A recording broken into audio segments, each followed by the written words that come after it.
1974, a testing ground at Walmanstal, 40 kilometers north of Pretoria, South Africa. A truck chassis sits bolted to a concrete pad. Beneath it, buried in packed earth, a Soviet TM-46 anti-tank mine waits with 7 kilograms of TNT compressed inside its steel casing. Engineers crouch behind sandbag walls 200 meters away. A wire runs from the detonator to a firing box.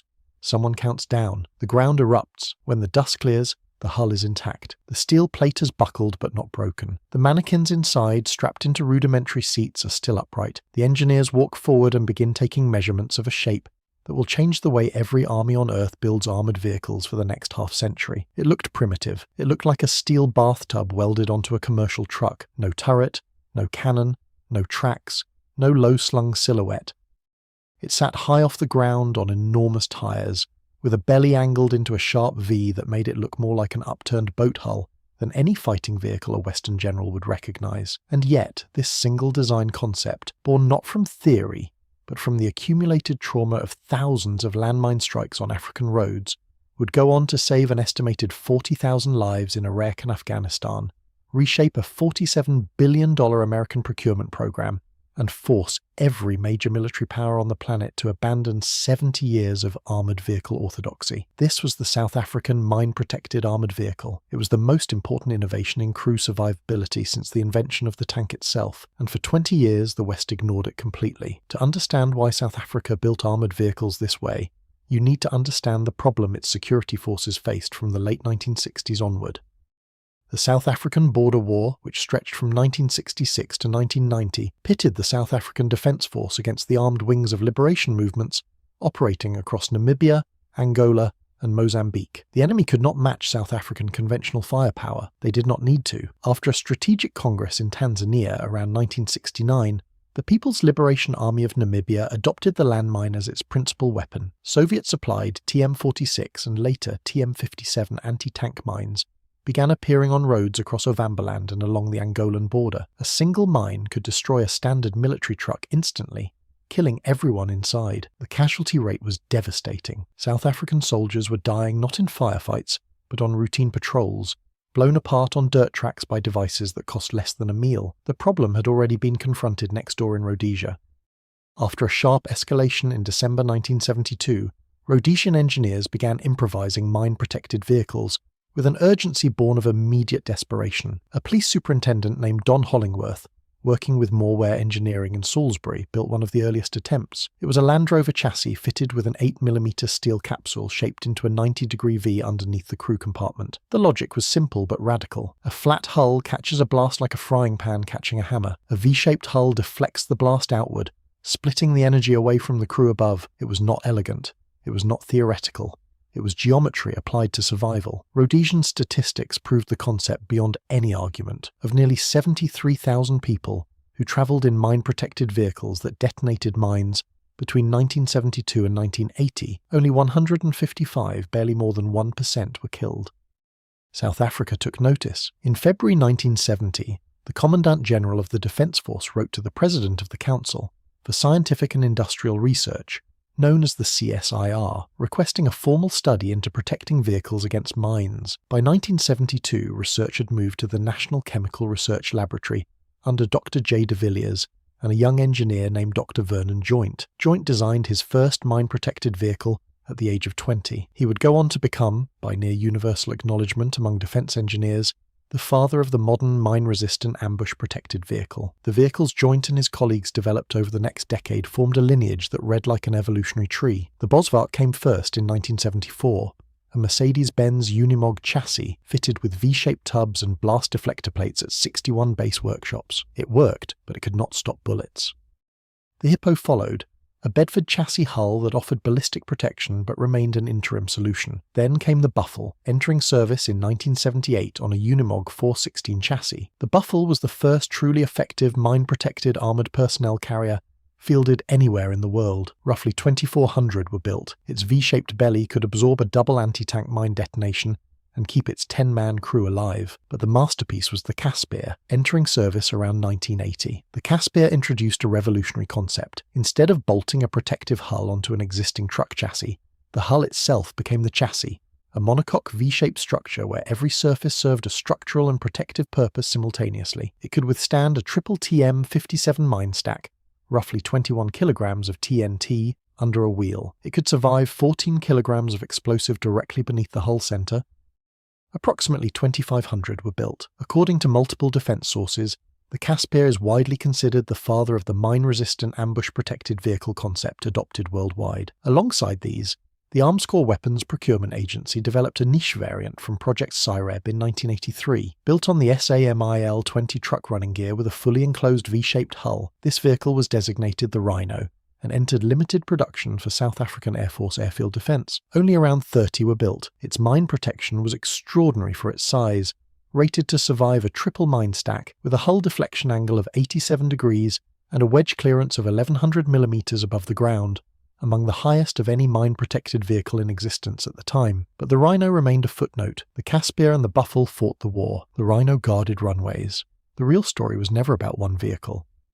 It was about a philosophy. Now, before we get into how this philosophy was tested in combat and what happened when the West finally discovered it, if you are enjoying this deep dive into the engineering that came out of Southern Africa's bush wars, hit subscribe. It takes a second, costs nothing, and helps this channel grow. The South African Police Counterinsurgency Unit, known as Koevoet, meaning crowbar in Afrikaans, operated Casspirs across the Namibian operational area from the late 1970s through 1989. In roughly a decade of sustained combat, Koevoet fought 1,615 contacts with the People's Liberation Army of Namibia. They killed or captured over 3,200 insurgent fighters. Koevoet lost approximately 160 police killed and 949 wounded. Those numbers were not low because the fighting was light.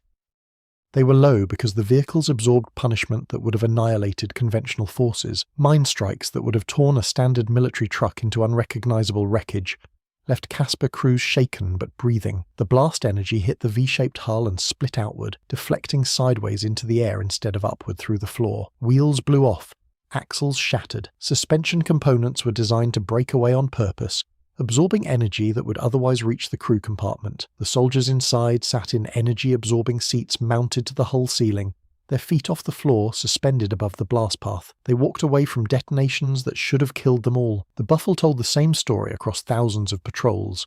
On the 5th of August 1983, a Buffel struck a double mine near Ogongo. The vehicle was severely damaged. The crew survived. This was not an isolated incident, it was the norm.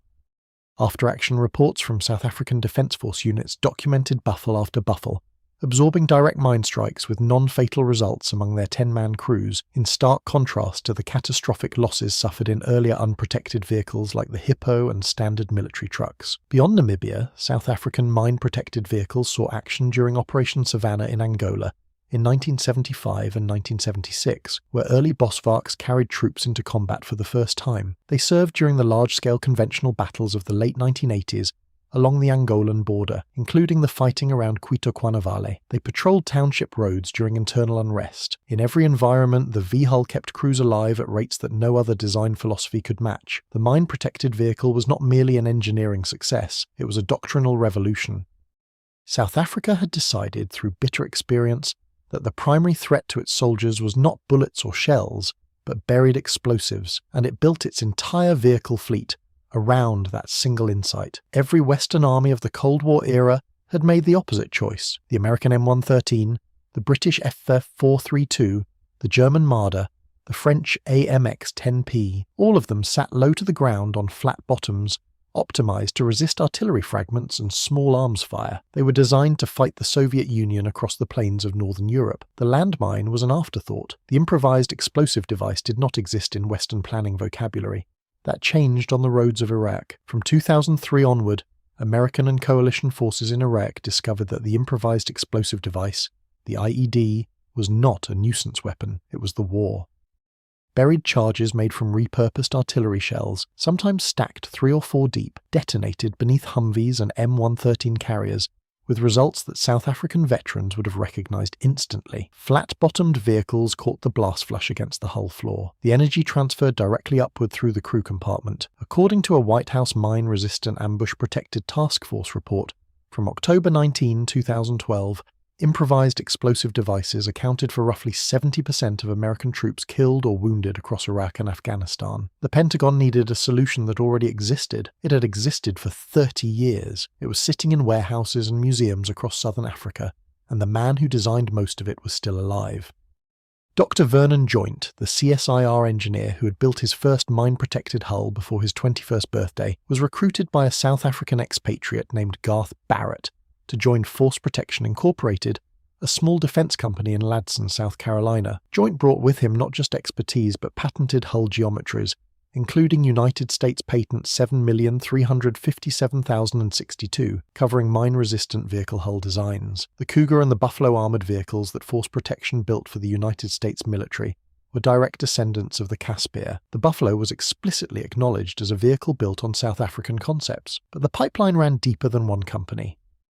The RG-31 Nyala, adopted by the United States and Canada, was a South African design from BAE Systems Land Systems South Africa, itself based on the Mamba, which was the vehicle that had replaced the Buffel in South African service. The RG-33 was initially designed by BAE Systems Land Systems South Africa from the same Mamba lineage. The Max Pro, built by Navistar, used the same V-hull principle. Every major vehicle in the American mine-resistant ambush-protected program carried South African DNA in its hull geometry. The scale of the program was staggering. 27,740 mine-resistant ambush-protected vehicles were produced across 7 manufacturers. $47.4 billion was appropriated through fiscal year 2012. According to the Pentagon's Joint Program Office, those vehicles saved an estimated 40,000 lives, 10,000 in Iraq and 30,000 in Afghanistan.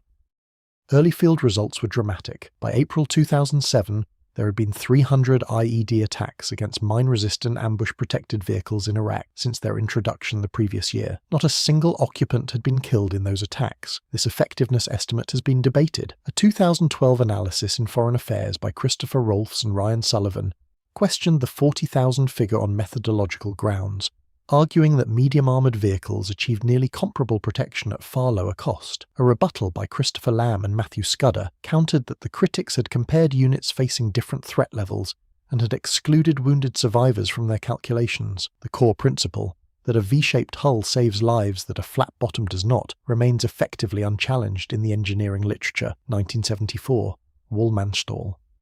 A steel hull sits on a concrete pad with a Soviet mine buried beneath it. It was primitive. It was ugly. It rode too high. It looked like nothing any Western armoured vehicle designer would take seriously. It had no gun stabilization, no thermal sights, no composite armour, no amphibious capability, no low radar cross-section. It could not swim across a river or keep pace with a main battle tank. It did only one thing. It kept the people inside alive when the ground exploded beneath them. It kept them alive on the red laterite roads of Ovambaland. It kept them alive in the Angolan bush. It kept them alive on the highways of Anbar province and the mountain passes of Helmand. It kept them alive 40,000 times when nothing else could. For 20 years, the armies of North America and Europe looked at these tall, ungainly V-hulled machines from southern Africa and saw backwardness. They saw a pariah state building crude trucks for a bush war that had nothing to teach a modern military. They saw primitive engineering from the wrong continent, solving the wrong problem for the wrong war. Then the roads of Iraq proved it was the only problem that mattered, and every Western army on earth came looking for the answer that South Africa had already built. That is not luck. That is the difference between theory and war.